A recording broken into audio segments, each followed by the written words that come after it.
قربانی سے متعلق کہ جو شخص قربانی نہ کر سکتا ہو تو وہ اجر و ثواب کے لیے کیا عمل کرے کہ دوسروں کی موجودگی میں اسے احساس محرومیت نہ ہو۔ یہ شخص طاقت ہی نہیں رکھتا لیکن وہ جذبہ رکھتا ہے کہ میں چاہتا ہوں کہ قربانی دوں، تو پھر وہ کیا عمل کرے کہ جس سے قربانی نہ کرنے کی وجہ سے اس کا ازالہ ہو سکے اور وہ مطمئن بھی ہو۔ خاص طور پر اس معاشرے میں رہتا ہے جہاں بہت سے لوگ جو ہیں وہ قربانی کے جانور ذبح کر رہے ہوتے ہیں۔ تو ناظرین، اصل میں بات یہ ہے کہ اللہ نے انسان کو جو مکلف بنایا ہے تو ما لا یطاق کا مکلف نہیں بنایا، یعنی جس عمل کی اس کو طاقت نہیں مالی طور پر یا فزیکلی جسمانی طور پر، تو اللہ اس پر جبر نہیں فرماتے، بلکہ اللہ رحیم و کریم ہے اور ہر شخص کی طاقت اور ہمت کے مطابق اس کو مکلف بنایا ہے۔ اب دیکھیے کہ ایک شخص ہے حج فرض ہے اور ارکان اسلام کے ارکان میں سے ایک رکن ہے، اسی طرح زکوٰۃ فرض ہے، اسلام کے ارکان میں سے ایک بہت بڑا بنیادی رکن ہے۔ لیکن اگر کوئی شخص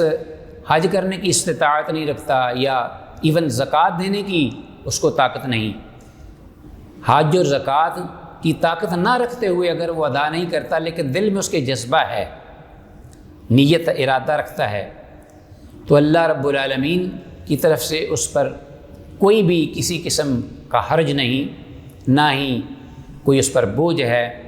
بلکہ اس کی نیت اور اس کے ارادے اور اخلاص کی بنا پر جو اس کے اندر جذبہ ہے اس کو اللہ اجر سے نواز دیں گے۔ تو جب فرض چیزوں کی استطاعت نہ ہوتے ہوئے انسان مکلف نہیں ہے، نہ ہی پابند ہے، تو قربانی کا جانور تو ایک سنت موقدہ ہے۔ اگر کوئی طاقت نہیں رکھتا تو بالکل اس پر کوئی قدغن نہیں، لیکن اس کے علاوہ اگر وہ چاہتا ہے کہ میں قربانی کا ثواب حاصل کروں یا میں اجر و ثواب ان دنوں میں خاص طور پر جو قربانی کے دن ہیں مجھے اجر اور ثواب ملے زیادہ سے زیادہ، تو اللہ نے اس کے لیے خیر کے دروازے کھولے ہیں کہ وہ ان ذی الحجہ کے 10 دنوں میں نیک اعمال کثرت سے کرے جس کی اس کو طاقت ہے۔ اور خاص طور پر رسول اللہ صلی اللہ علیہ وسلم کی وہ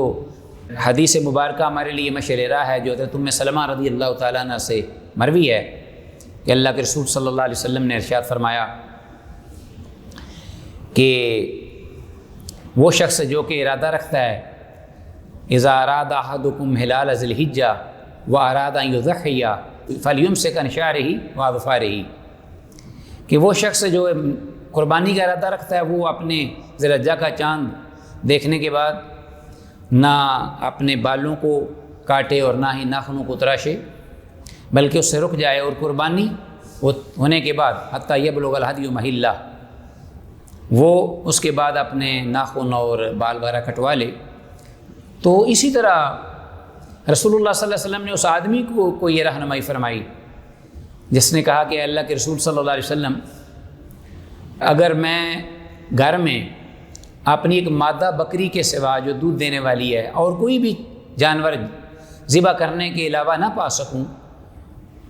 تو پھر کیا آیا میں وہ اس کو قربانی کر لوں؟ رحمت للعالمین نے فرمایا کہ نہیں، اس کو قربانی نہیں کرو، بلکہ اس کو روک لو اپنے گھر کی ضرورت کے لیے، اور یہ کرو کہ اگر تم ثواب چاہتے ہو تو دوسرے لوگوں کے ساتھ ذی الحجہ کا چاند دیکھنے کے بعد اپنے بال اور ناخن کاٹنے سے اپنے آپ کو روک لو، اور جب قربانی ہو جائے، عید کی نماز پڑھ لی جائے، تو اس وقت آپ اپنے بال بھی کٹوا لیں، اپنے ناخن بھی وہ بھی کاٹ لیں، بلکہ اپنے زیر ناف جو بال ہیں وہ بھی صاف کر لیں، بغلوں کے نیچے جو بال ہیں وہ مونچھیں بھی کاٹ لیں۔ آپ صلی اللہ علیہ وسلم نے یہ رہنمائی فرمائی اور آپ کو پورا جو قربانی کا ثواب وہ مل جائے گا۔ سنن نبی داود میں بھی اس قسم کی یہ روایت آتی ہے۔ تو ناظرین، اس شخص کو دیگر اور بھی جو نیکی کے اعمال ہیں زیادہ سے زیادہ توبہ، استغفار، ذکر، اذکار، قرآن حکیم کی تلاوت، نوافل اور اپنی ہمت کے مطابق صدقہ اور خیرات، یہ کام اور پھر روزہ عرفہ کا، اسی طرح کے اور دیگر نیکی کے جو کام ہیں وہ کرے انشاءاللہ، اللہ نے اس کے لیے جو دروازے خیر کے کھولے ہوئے ہیں۔